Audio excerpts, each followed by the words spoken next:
Hello, good evening everyone. This is Abhishek Chandola and you are watching my channel Chandola Classes. आज हम लोग बहुत important concept तो नहीं बट बहुत इंपॉर्टेंट टॉपिक के ऊपर इस वीडियो को बना रहे हैं।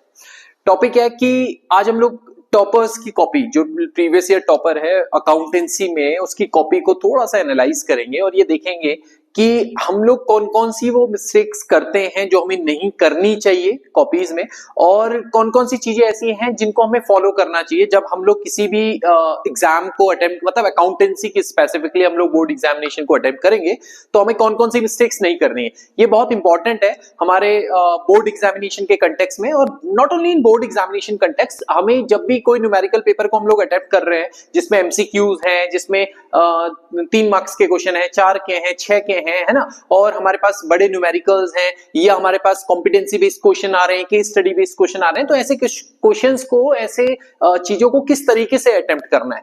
क्योंकि एक चीज समझिए, प्रेजेंटेशन ज्यादा इंपॉर्टेंट है। आपको आता है बट अगर आप उसको प्रेजेंट नहीं कर पा रहे हो, आपकी कॉपी प्रेजेंटेबल मैनर में नहीं रखी हुई है, या आप बहुत अच्छे तरीके से उसको नहीं प्रेजेंट कर पा रहे हो कॉपी में, तो वो उसके बहुत कई बार क्या होता है कि हमें आता सब कुछ है बट हमें फिर भी हमें वहां पे क्या होता है उसके कि हमारी प्रेजेंटेशन स्किल्स अच्छी नहीं है, तो उसके कॉन्सिक्वेंसेस हमें बेयर करने पड़ते हैं, है ना। तो आज हम लोग उसी चीज के बारे में बात करेंगे कि क्या क्या चीजें हमें फॉलो करनी है, कौन सी चीजें फॉलो, मतलब कौन कौन सी ऐसी मिस्टेक्स हैं जिनको हमें इंश्योर करना है कि वो ना हो, और ऐसी मिस्टेक्स को इग्नोर भी करना है।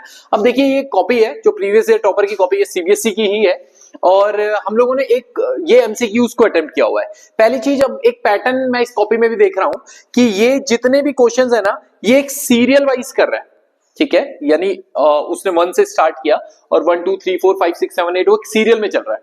तो क्या ये जरूरी है? ये बहुत ज्यादा जरूरी नहीं है, बट हाँ, अगर आप बहुत ज्यादा कंफर्टेबल हो पेपर में और आपको लगता है कि मैं एक सिरे से क्वेश्चन को कर सकता हूं और वो हो जाएगा, तो फिर वो ज्यादा अच्छा है कि आप एक साइड से करो, ठीक है ना।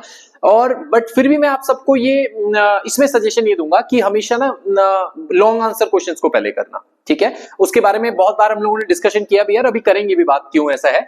तो हम लोगों ने यहाँ पे ध्यान देना है कि देखो, और एमसीक्यू को अटेम्प्ट करने का सबसे इंपॉर्टेंट तरीका क्या है, आप यहाँ पे देखो कि आप ये भी लिख रहे हो ऑप्शन क्या है और आंसर भी लिख रहे हो। हम लोग बहुत बार गलती क्या करते हैं, या तो हम सिर्फ लिख देते हैं ए, और या तो हम सिर्फ ऑप्शन का आंसर लिख देते हैं 1/30, या वो भी प्रॉपर तरीके से नहीं लिख रहे होते हैं। जैसे यहाँ पे प्रॉपर लिखा हुआ है गेन 1/30, हो सकता है कि ऑप्शन में सैक्रिफाइस 1/30 भी रहा हो, तो अगर आप 1/30 ले लोगे तो क्या, तो इसका सबसे सही तरीका यही है कि आप ऑप्शन को भी मेंशन करें कि कौन सा ऑप्शन है और उसके आंसर को भी लिखें। समझ में आया? ये बहुत सही तरीका है। देखिए, हर जगह पे उसने वही कर रखा है, बी आपका profit 1,12,000, A both assertion and reason are true and reason is the correct explanation of assertion. ये प्रॉपर तरीके से करें, ठीक है, क्योंकि बहुत ज्यादा टाइम नहीं लगता इसमें, बट ये कुछ ऐसी चीजें हैं कि अगर आप इसको इग्नोर करेंगे तो हो सकता है आपके मार्क्स कटने की प्रोबेबिलिटी थोड़ी कम होती है, बट जब आपकी कॉपी प्रेजेंटेबल नहीं होती है ना, तो एक अच्छा इंप्रेशन भी नहीं डालती एग्जामिनर के ऊपर। ओके, तो ये पहली चीज जो हम लोगों ने यहाँ पे नोटिस की कि हमारा जो ये चीजें होनी चाहिए वो कैसी होनी चाहिए। एक तो प्रॉपर आपके देखो हर जगह पे ऑप्शंस, और हम लोगों ने एक चीज और देखी, एमसीक्यूज, जब मैंने आपको बोला कि आप चाहो तो पहले दूसरे क्वेश्चन कर लो, पर ये ध्यान रखो, जैसे हम लोग एमसीक्यूज को कर रहे हैं ना, तो एमसीक्यूज को करते समय 1 to 20 एमसीक्यूज है, ओके। तो आप जब भी एमसीक्यूज को करो एक साथ करो, जैसे आप स्टार्टिंग में भी कर रहे हो, तो आप क्वेश्चन, जैसे क्वेश्चन नंबर आपने डाल दिए, जो नहीं आ रहा है उसको फिलहाल के लिए छोड़ दो, बाद में अटेम्प्ट कर लेना, बट ऐसा मत करो कि पहला उसके बाद सीधा 6वां क्वेश्चन कर रहे हो, फिर 8वां, फिर 9वां, फिर दूसरा। तो वो जब एग्जामिनर आपकी कॉपी को चेक करता रहेगा ना, जितना परेशान आप उसको करोगे, एग्जामिनर को करोगे कॉपी को चेक करते समय, उतना ही परेशान वो भी करेगा आपको मार्क्स देते समय। तो ये ध्यान रखना कि हमें इस चीज को बहुत ध्यान दे के चलना है कि हमें कन्वीनियंट रखनी है ना, परोसना है पूरी कॉपी एग्जामिनर के सामने, और इस तरीके से होनी चाहिए कि वो आपको मार्क्स दे। ओके, तो ये पूरा है आपके पास, ठीक है। अब आप आए किस पे, यहां तक आपने देखो, ठीक है, ये 14, 15, 16 सेक्शन ए में 16 तक था, तो 16 तक के एमसीक्यूज हमने अटेम्प्ट किए। अब हम लोग क्वेश्चन नंबर 17 पे आए। दूसरी चीज हम लोगों ने एक चीज देखी, क्या देखा हमने, देखा कि जर्नल एंट्री जब किया जा रहा है तो प्रॉपर फॉर्मेट में हो रहा है। फॉर्मेट, ये बहुत इंश्योर करो इस चीज को कि फॉर्मेट में ही चीजों को किया जाए, आप ऐसा ना कि हाँ डायरेक्ट लिख दिया। दूसरा एक चीज यहां पे और दिख रही है, ये नरेशन, ठीक है ना। अब नरेशन जब आप कर रहे हो, क्या ये मैंडेटरी है? नहीं, मैंडेटरी नहीं है, इसके कोई मार्क्स नहीं कटने, समझ में आया? ना ही इसके कोई एक्स्ट्रा मार्क्स मिलने हैं, पर फिर कहानी वही आती है कि एक अच्छा इंप्रेशन आपका जो होता है एग्जामिनर के उसमें, तो ये बट इसमें टाइम मैनेजमेंट का भी ध्यान रखना। और ये तो है ही, बट इसमें भी देखो कुछ कमियां है। कमियां क्या है? एक, ये कभी नहीं होनी चाहिए, ये हमेशा ध्यान रखो। आप कॉपी के पीछे करिए, कहीं और पे कीजिए, बट ये मत कीजिएगा कि कॉपी के साइड में ही आप रफ वर्क कर रहे हो। वर्किंग नोट रफ वर्क में डिफरेंस है। आप वर्किंग नोट कीजिए, बट रफ वर्क आपकी ऐसी कॉपी के साइड में इस तरीके से नहीं होनी चाहिए। आप पीछे कहीं कीजिए, एक पेज पूरा रफ कॉपी का, रफ वर्क का कर दीजिए, या एक बी शीट शुरू में ले लीजिए, जो रफ शीट ही बना लो, उसको बाद में उसके साथ अटैच कर दो, कोई प्रॉब्लम नहीं है, ठीक है ना। बट आपकी कॉपी बहुत नीट एंड क्लीन होनी चाहिए। तो ये कुछ ऐसी चीजें जो ध्यान रखनी है आपने, ठीक है। जर्नल एंट्री का परफॉर्मा देखो बहुत प्रॉपर वे पे, जहां पे भी हो रखी है एंट्रीज। और देखो कॉपी जब दिख रहा है ना, तो हर चीज बड़ा क्लियरली दिख रही है। हमें और क्या देखने को मिल रहा है? देख ये रहा है कि हमने जब किसी के नाम लिखे हुए तो हमने प्रॉपर लिखे हुए, है ना, ये है ना। हमने ये नहीं किया to M's account, to R account, to A account, to P account, है ना। मैं बहुत बार देखता हूं कि मार्क्स नहीं कटने, फिर अगेन वही बात आई, इसमें ऐसा नहीं कि आप एम आर ए पी कर दोगे मार्क्स नहीं कटने हैं, बट उसमें क्या होती है, चीजें जो है वो उस तरीके से हो जाती है, एक प्रेजेंटेबल मैनर में ये चीजें वैसे नहीं रहती है। ऐसी आपके पास इसमें भी है।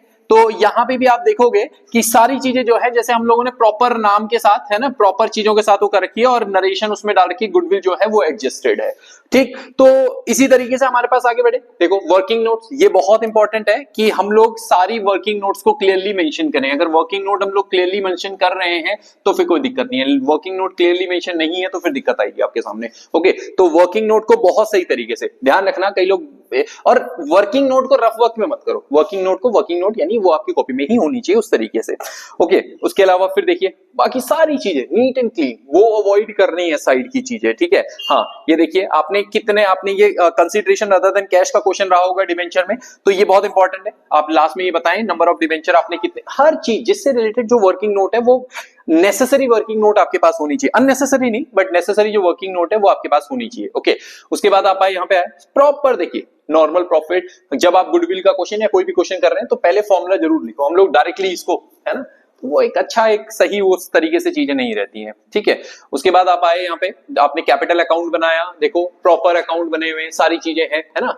तो बिल्कुल नीट एंड क्लीन हर एक चीज को, और प्रॉपर परफॉर्मा, है ना। हम लोग जनरली क्या कर देते हैं, मैं बहुत बार देख रहा होता हूँ, यहाँ पे इस कॉपी में भी आगे हो रखा है, हम लोग सीधा यहाँ लिख देते हैं, बस ए इस साइड टू वर्षा अकाउंट, है ना, बाय इधर ये, है ना। तो ये चीज नहीं होनी चाहिए, प्रॉपर तरीके से काम करेंगे, ठीक। ऐसी ये सारी चीजों को हम लोग देखें प्रॉपर परफॉर्मे में। देखो यस, हम लोगों ने लिखा है क्या, बैलेंस शीट नहीं लिखा हुआ है, हमने ये नहीं लिखा, हमने लिखा एक्सट्रैक्ट ऑफ बैलेंस, ठीक है, ये एक्सट्रैक्टेड बैलेंस शीट, ठीक। नोट्स टू अकाउंट प्रॉपर तरीके से देखो हर एक चीज, है ना। ये चीजें इंश्योर करो, इन चीजों को बहुत ध्यान से देखना है, ठीक। और क्योंकि यही आपके पास इंपॉर्टेंट है, यहाँ पे देखिए बिल्कुल ढंग से, बिल्कुल आप सही तरीके से ये मैं इसको बोलूंगा कि अगर आप कंफर्टेबल हैं ये करने में कि आप वहां पे मल्टीप्लाई, अदरवाइज करो, अदरवाइज मत करो इस चीज को।